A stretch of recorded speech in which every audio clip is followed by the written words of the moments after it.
Hey, good afternoon, everyone. This is Joe Poltoric, FMS. I'm going to wait until exactly 2 o'clock and we'll get started on time. So we'll just give that folks 2 more minutes and then we'll get going. Thanks.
Okay, so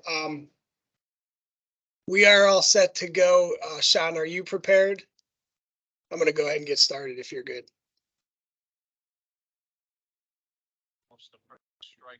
Yes, Joe, I've got the I'm recording and I'll monitor your chat box for you. Okay. Welcome, everybody. This is the second town hall for the parking lot management plan. For those that do not know me or I haven't met yet, my name is Joel Poltoric. I'm the chief of FMS. What we wanted to do today was put together a town hall just to kind of talk about the parking management plan that is going to be needed for the parking lot renovation project started on May 1st. So I appreciate everybody's time.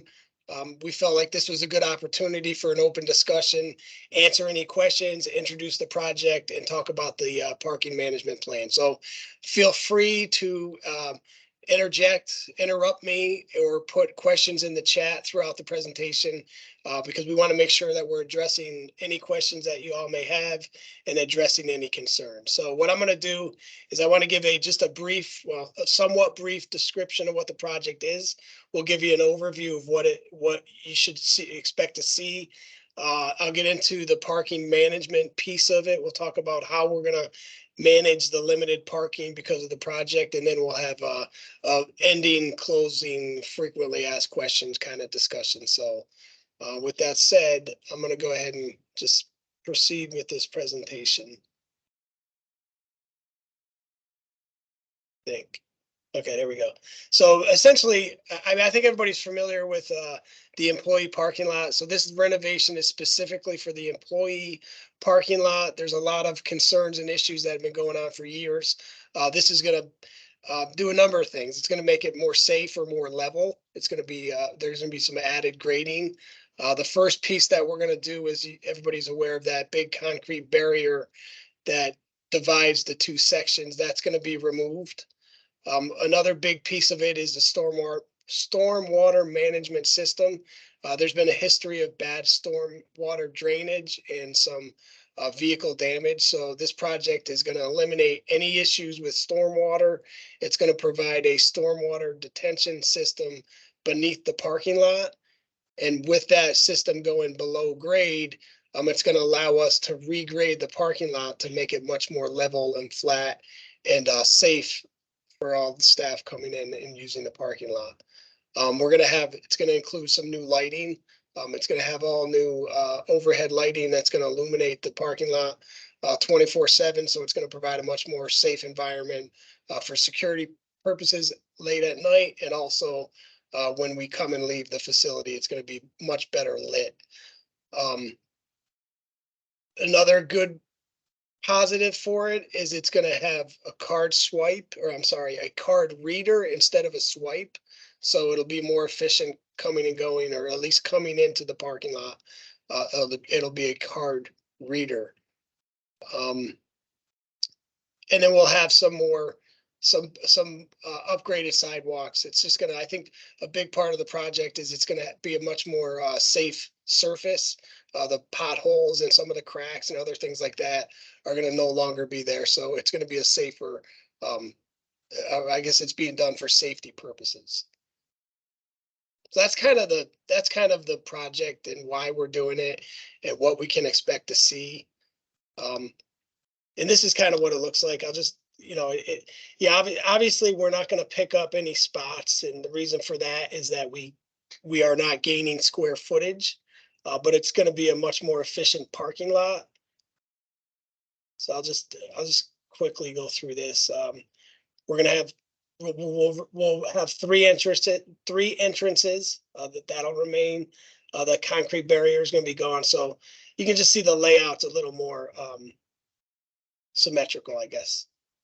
And it's going to be with the added grading, it's going to be much flatter. So that's really all I wanted to go over as far as that goes. But a big part of the project, and it's important that we do this in phases. And the reason we have to do it in phases is to ensure that we don't eliminate too many parking spots at one time, right? I think you can understand that if we just shut down the parking lot and did it in one phase, we wouldn't have any employee parking. So we divided it up strategically into 6 different phases that minimized and allowed us to efficiently do the project with as limited impacts as possible. So I'm going to go through the phases just so you can kind of see the different phases. Now we're going to be putting up postmasters throughout the project. So you'll kind of see through postmasters and other postings throughout the facility what phase we're in, and kind of how things are progressing. So, but you'll see here, obviously, in the first slide, that it does show that we're going to be losing these numbers of spots for phase 1, phase 2, a little bit better. Phase 3, we're back to 250.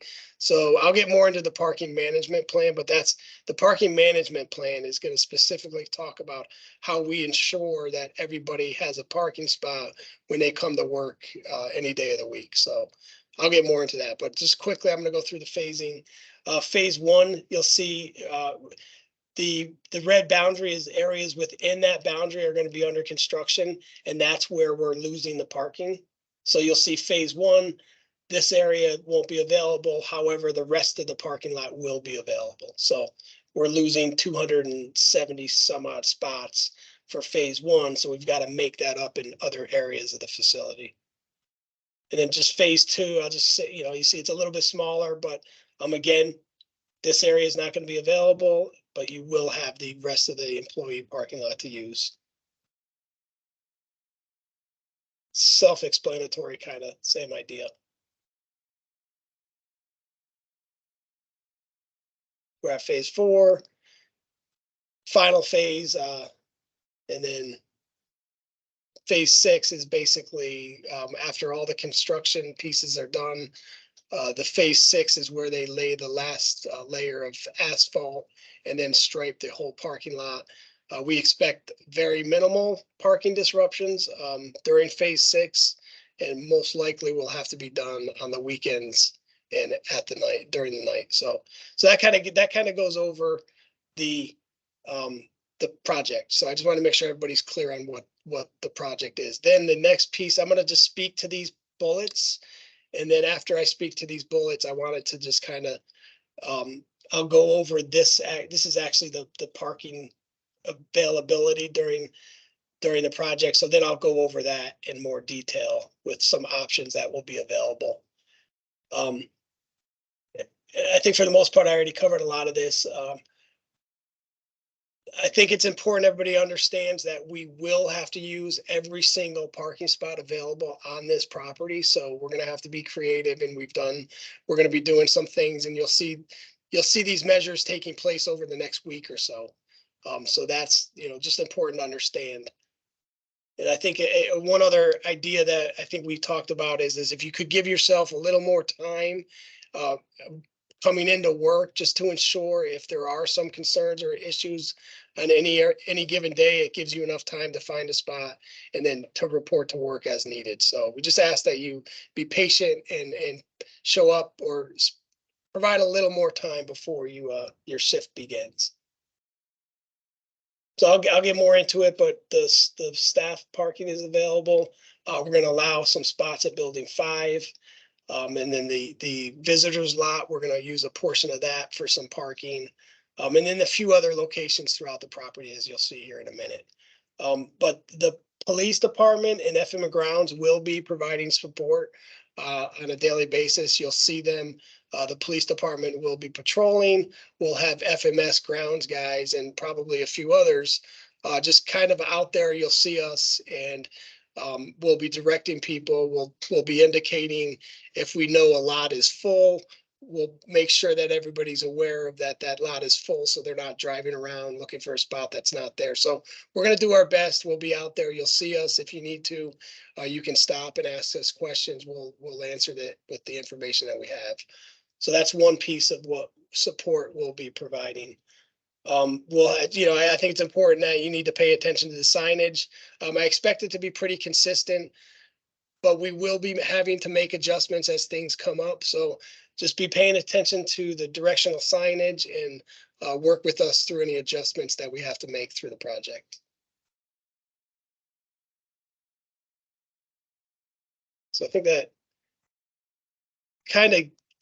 kind of gets me to the point where now I can go through the parking. These are the options that I think are going to be available to each of us as we come in every day. So like I said, the groundbreaking schedule, the contractor will be here on May 1st. So that'll be the first day.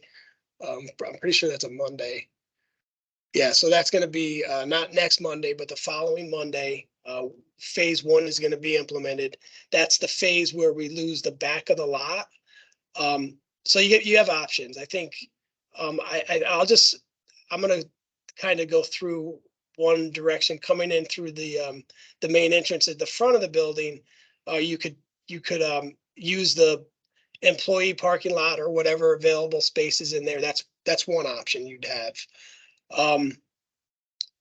The next option is the back lot of the visitors lot. The back part of the visitors lot is going to be available for staff parking. We'll have signage out there that talks about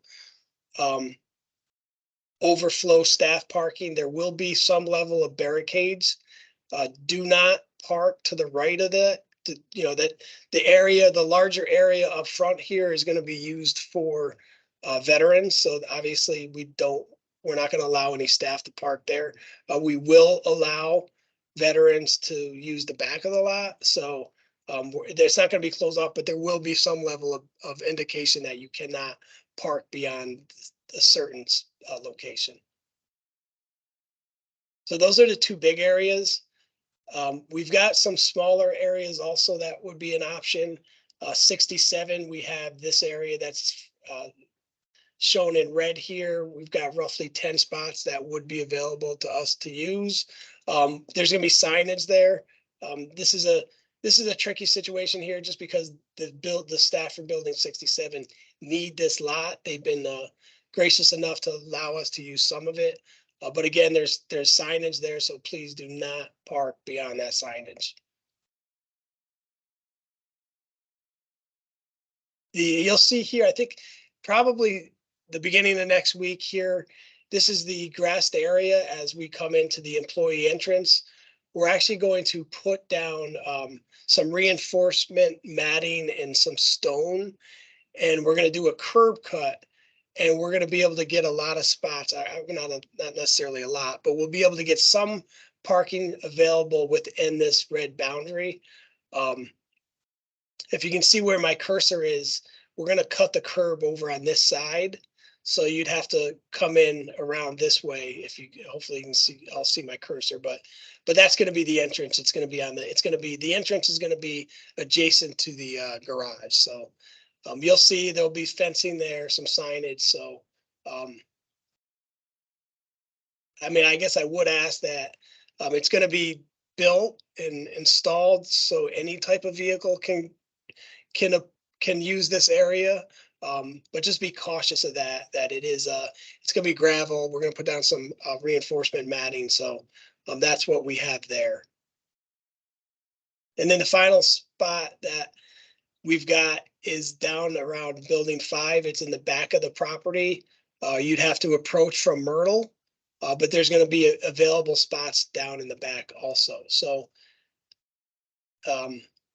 so that's what that gives us. 1, 2, 3. You know, that at the moment, that gives us 5 spots to choose from. And again, we're gonna have staff out there kind of directing folks and making sure that everybody understands where spots are available. We did do a study. Our study shows that, you know, we're compensating for the lost spots and that we should have enough spots available for everybody when they come in. So the study, that's kind of what we're basing our numbers on right now, is we did a full analysis and we feel good about that. I feel that, you know, we're gonna be postured to adjust, and we do have other areas that I'm not kind of showing on here that are in the back of the property. Some spots are tucked away in these areas in the back here. I didn't want, and they're kind of like a one or 2 or 3 spots in different areas. So we kind of want to see how things go, and as if needed, we'll direct folks into those areas. But for the most part, I feel like this is a good start for what we're going to be looking at, and we'll make those adjustments as we need moving forward. One last thing I did want to talk about was the motorcycle parking is not going to be in the staff lot. We're gonna ask that everybody with motorcycles parks over here in the lower part of the visitors lot. So that's kind of where we're gonna expect all motorcycles to park that come to site.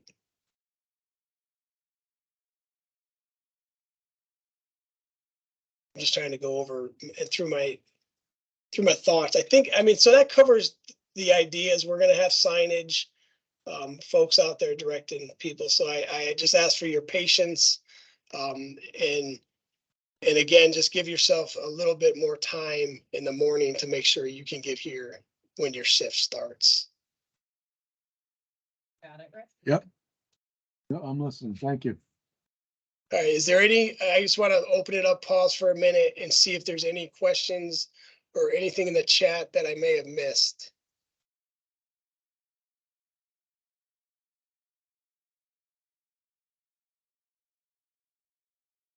Joe, there's Yeah. a question. Will there be indications if certain lots are full so staff aren't driving around just to make, just to already know that their spots are full?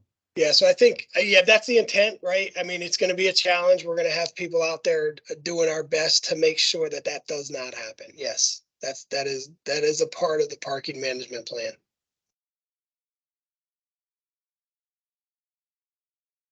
There's one there that says probably a later phase. Oh, I missed it. A later phase questions, but what about this?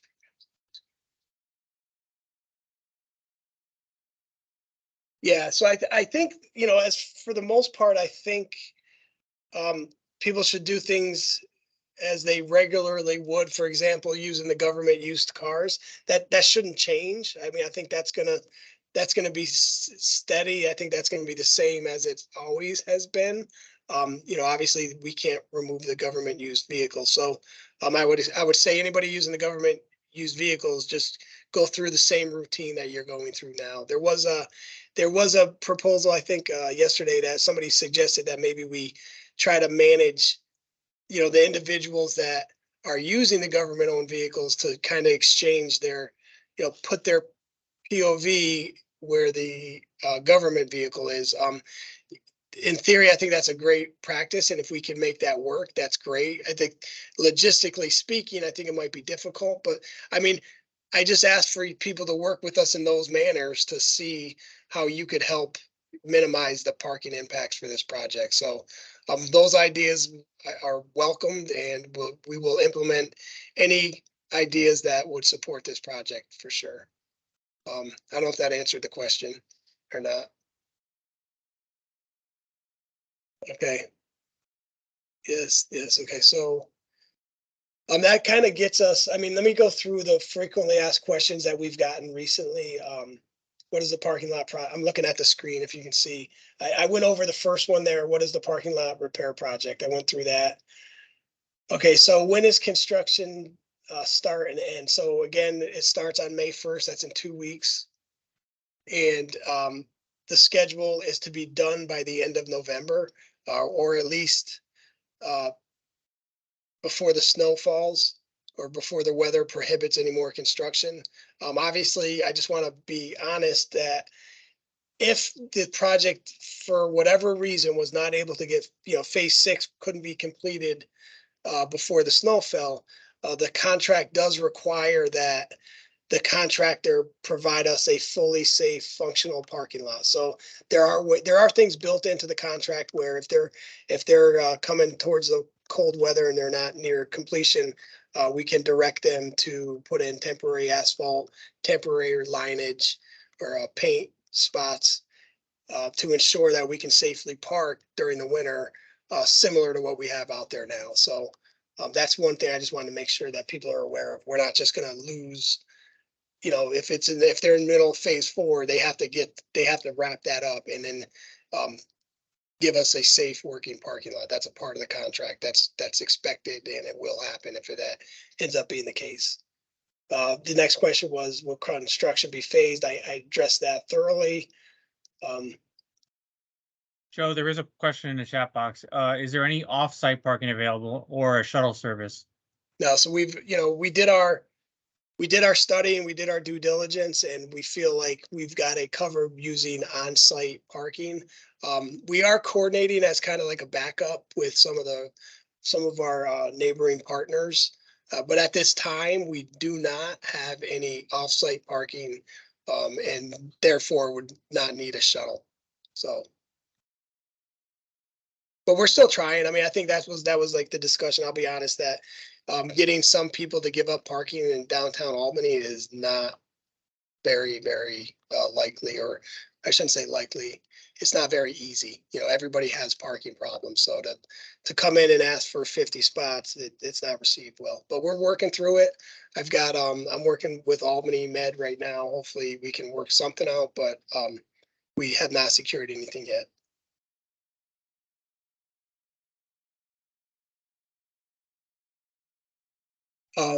There's one question that says, are there areas that would better accommodate a smaller vehicle versus a larger one and vice versa? So I guess, my personal thought, and I'll go back to the plan here, is I'm hoping that the larger vehicles park in this grassed area. And the reason I say that is that, trucks are usually further off the ground. So, it's going to be easier for trucks to navigate in this area than cars. But we have not designated any spots for any particular person or any particular type of vehicle.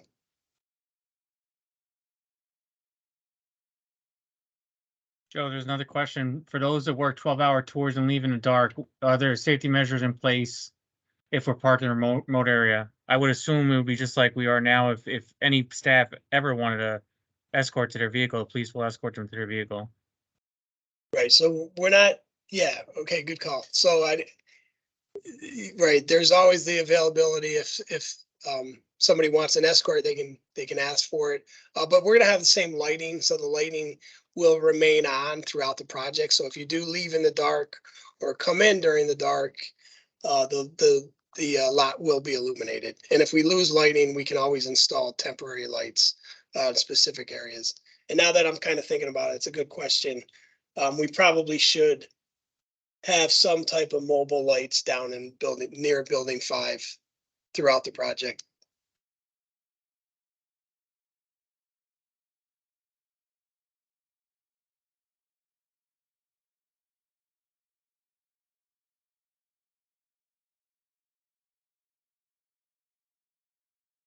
All right, so did I get everything, Sean, as far as the chat? You did. I just scrolled up. I don't think we missed anything. I've been trying to write your answer on each question just so we Yeah. know we got it. Thank you.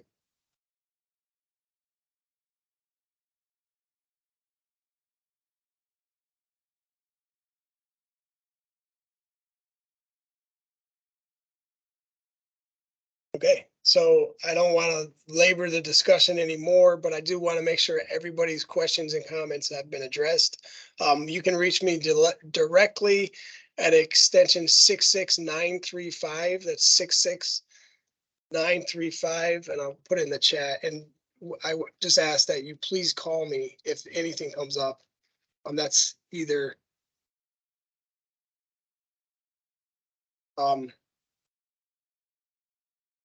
prior to construction or even during construction, if you wanted to, you could reach out to me. We do have the project section. Greg Mapstone is the project engineer running it. He'll be available for discussion or questions also. But if something came up or if you think of something later, please reach out to me and we'll make sure that we either address your issue or take it into consideration.